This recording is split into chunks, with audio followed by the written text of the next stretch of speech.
Pronouns, pronouns everywhere. It would be impossible to stress this too much. If you do not master the pronoun, you will be lost in the woods, which is a scary place to be. It will give you indigestion, and no one wants that. Pronouns are those little words that stand in for nouns. Now, most people know this. Like, for example, if I say to you, Julie is my wife. Julie is beautiful. Julie is a good cook, because Julie grew up in an Italian family where Julie learned to cook well. You get tired at some point of saying Julie, and you replace Julie with she, right? She grew up in an Italian home where she learned to cook well. Okay, so pronouns save people time. Now, I could also say that this way. They save us time. Do you see in that sentence how they replace the word pronouns and us replace the word people? Okay, simple enough, right? But tell me why this is wrong. Pronouns save people time. Them save we time. Them save we time. Sounds crazy to us, doesn't it? But why does that sound wrong? Because we have the case all mixed up. And even if we don't understand the grammar of that in English, it automatically sounds wrong to us, because them is not used for the subject. They is used for the subject. And we is not used for the object. Us is used for the object. You've never thought about it before, many of you, but don't you see, this is one of the benefits of learning Greek. You'll learn to understand what is happening in many cases subconsciously in your mind, but also, frankly, a lot of people mess pronouns up when they speak. They'll use the subjective when they should be using the objective, or the objective when they get it all mixed up. And a lot of people, it goes unnoticed, but anybody who understands grammar will hear that and go, those people really don't know the language very well. And you don't want to sound like a hick, right? So we got to learn the pronouns, and we got to learn the grammar of the pronouns. But pronouns do more than just stand in for nouns. Pronouns come in many flavors, many wonderful flavors. There are several different kinds of pronouns. So, for example, we have our personal pronoun, which most people know. Julie is my wife. She is beautiful. Okay. We have our relative pronouns, which relate one thing to another, one idea to another. We have our interrogative pronouns. Who is understanding this? We have our indefinite pronouns. Someone is lost. I'm sure of it. We have our demonstrative pronouns. This should be clear. And we have our reflexive pronouns. I myself am trying my hardest to make you understand. Today we start with the most basic of the pronouns, the most common of the pronouns, the personal pronoun. The personal pronoun stands in for persons, places, and things. So, for example, Julie is a good cook. She makes great food. Okay, but to get into the personal pronoun, we must understand the concept of first person, second person, and third person. Now, most of you probably already know this, but first person just has to do with me, right? It's I, me, myself, and I. First person, just one of me here. Second person adds a person. You are dressed very oddly. Why, thank you. You really should let your wife help you pick out your clothes. You're not so hot yourself. Get it? Second person, I talk to you. There are two of us. Or, I talk to you, and I talk to you. But what if you and I are talking about him? You see, we have three people now. There's you, there is me, and there is him. Third person, you and I and him. So third person adds a third person to the mix. And of course that person could be a he, it could be a she, or it could be an it. That's third person. Then of course we have our plural forms. So I is singular, but if I want to make first person plural, I say we. We are talking to you right now. A little scary, isn't it? Okay. And then of course there is a plural form of you. I could be talking to you individually, or I might mean you as a group, collectively, you plural. Now notice there's no different form in English for you plural, unless of course you live in the South, in which case you say y'all, right? Which means you all, meaning you plural. Okay, but in proper grammar we don't have a plural form of you. And then in the third person, I speak of him or her or it. But in the plural, I speak of them, right? So we have our plural forms. Is this getting confusing? Let's take a look at a chart. And frankly, English is a little inconsistent and confusing, but let's see what's going on here. The reason it seems confusing is because it is confusing. But the problem is not with Greek. The problem is with English. Just take a look at this chart. Let me point out 3 oddities. To begin with, there is no clear pattern that these pronouns follow as there is in Greek. We've seen this beautiful 2-1-2 pattern that the article and so many other forms of speech follow in Greek. But in English, most of our nouns and pronouns don't decline. But when they do it in ways that are not predictable. So we have no obvious pattern in English. That's one of our problems. The second problem is there's no real clear pattern as to why English does what it does. So for example, in the first person, we have a subjective form. We would call it nominative in Greek, I, and then the object is me, and then we have a possessive form, mine. And then we have plural forms of this. It becomes we in the plural and us for the object and our for the possessive.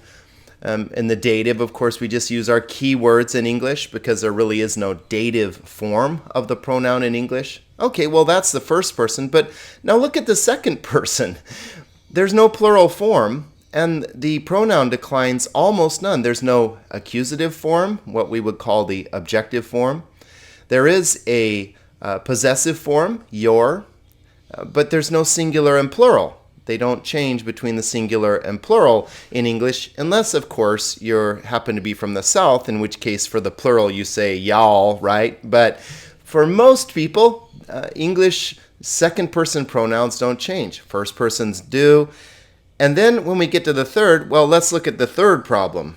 Notice that most English pronouns do not have gender. If I say I, you don't know if I am a male or a female or an it, right? If I talk about you, I don't know if I'm talking about you singular or plural. I don't know if you are a male or a female or a neuter. I don't know anything about your gender.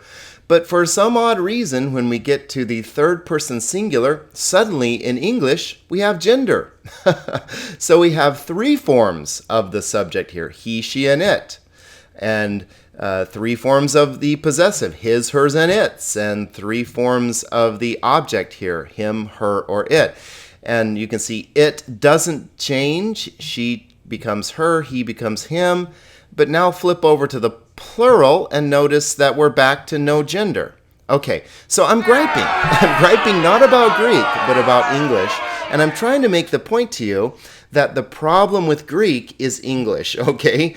Pronouns are tough for English speakers, not because of Greek, but because of English. Greek is perfectly regular. So really, in a way, the challenge in this lesson is to learn English, not Greek. Now take a look at the Greek first and second person personal pronouns. Okay, now we will look at the third in the next lesson, but for now, let's just look at first and second person.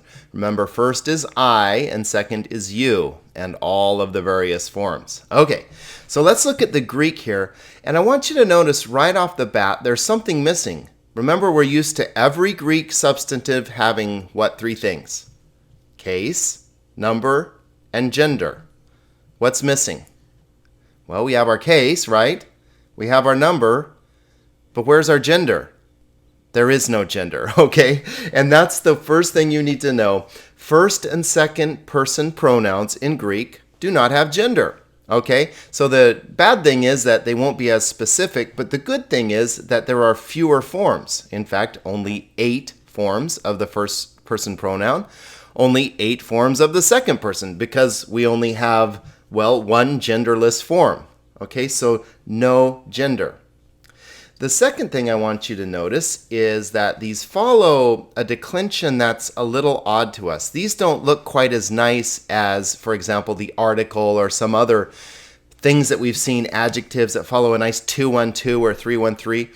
These actually follow a kind of modified, weird third declension pattern, okay?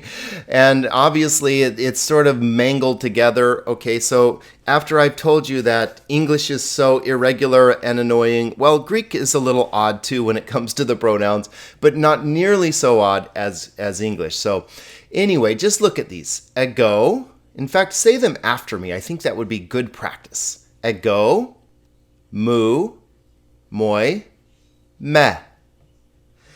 Hemes, hemon, hemin, hemas. And then in the second person, su, su, sounds the same, doesn't it? But you can see it's spelled differently. So su, su, soy, se. Humes, humon, humin, humas.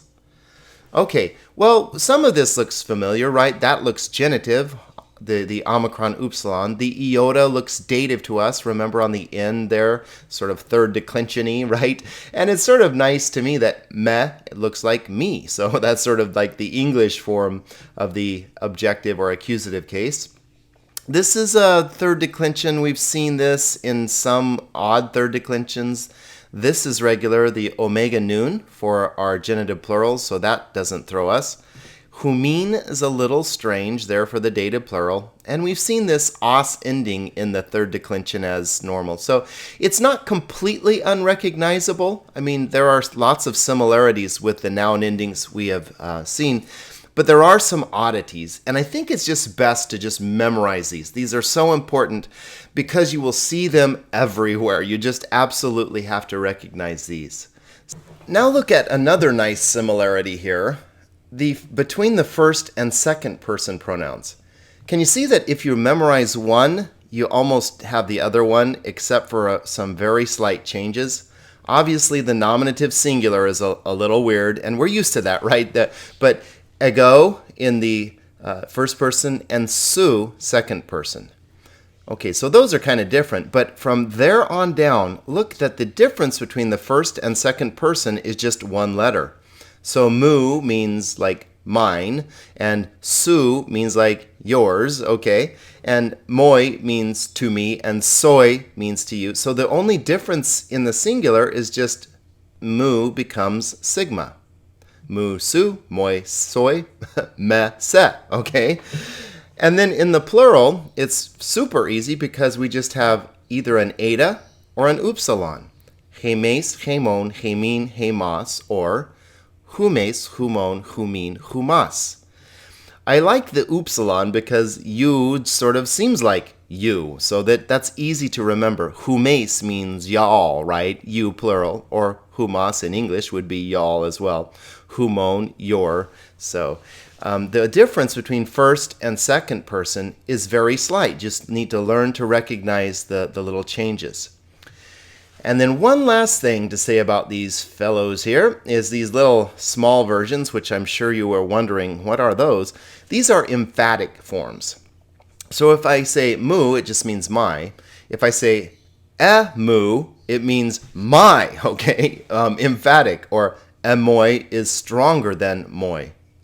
Me is stronger than me. Same thing here. Su with the accent is stronger than su without it. Soy with the accent is stronger than soy without the accent. Se with the accent, stronger than se without the accent. So those are just emphatic forms. Now, what I think will really help this make sense to you is to look at some examples in John 1. Grab your Greek master chart, and I think for a little while you'll need this, okay? Because when you come across a pronoun, you'll probably have to look and get the translation. But hopefully you'll begin to recognize these so that you won't need your master chart. Your master chart will be your brain. Really, that's what we're trying to do, is to turn your brain into a master chart. A little scary, maybe. We don't come to any first and second person pronouns in John 1 until we get to verse 15, which is a little odd. Normally you'll run into them more than this. But in verse 15, here we have mu, which we recognize as my, okay? But why do we translate it me here? Can anyone figure that one out? Remember the stupid prepositions. Oh, prepositions. Remember that when you have a preposition, that the case of its object will be connected with that preposition. So opiso takes the genitive. And so we don't translate the word using our keyword or using like of me or my here because of the preposition. after me. Opiso takes the genitive. Same thing going on here. Before me. Imprasthon takes the genitive. Now those are both, opiso and imprasthon are not very common prepositions. So you might have to look them up, but they take the genitive. That's why we have this case here. Here we have protas, which is actually an adverb, and the mu here is translated of me, ahead of me. Okay? Sliding down to verse 16, here we have a form, hemes. Can you find hemes down here? First person, plural. We, okay? So look at this sentence. Hati ek tu pleiromatos autou, out of his fullness, hemes pantes elabamen. We all received. So here hemes is acting like the subject. That's why it's nominative. It's plural. We, first person. Moving down to verse 19, we have su. Do you recognize that capital sigma there? If you're wondering why they capitalize this, it's sort of like in English. When you quote somebody or when you start a quotation, you start the quotation with a capital letter. So that's what's going on there. But so su, who are you? Su. Well, where is Su? You, right? So you, who are you? Or to smooth that out in English, who are you? Okay, but in English we wouldn't say you, who are you?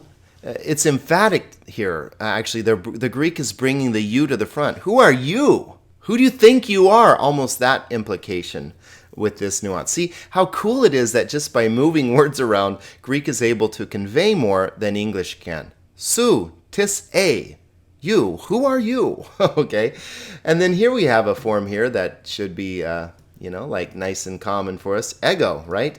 Ego uk emi ha Christos. I, not I am the Christ. Ego. So here we go. Ego, I. So this is our first person singular nominative form of the pronoun. Here is some nice morphing around in 26 and 27 here. Notice here the subject here, I baptize. Ego. So I. And can you find humon? Do you recognize the on ending? Genitive plural there, right? So humon. In the midst of you all, technically, right? Because it's plural, but we have no plural form in English unless we go southern. In y'all's midst. Mesos humon, in the midst of you. Hestiken han humes, whom you not know. So humes here, what form?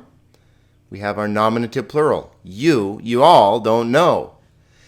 And here we have again a preposition followed by the genitive, which is why we don't use the keyword and we don't translate this mine. After me.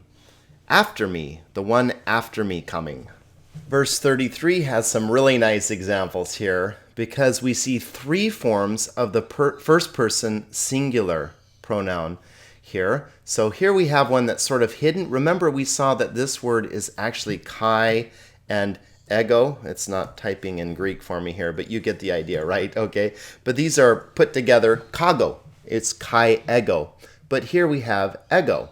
I, okay? I didn't know him, but the one who sent me, me, see our accusative form? See how this is the me here, the me is receiving the action of the verb. The one who sent me, so that's me, to baptize in water. That one said to me, moi, recognize the dative there, so that's the dative form. He said to me, indirect object. One last thing I'll show you, and this is not so much about pronouns as it is about verbs.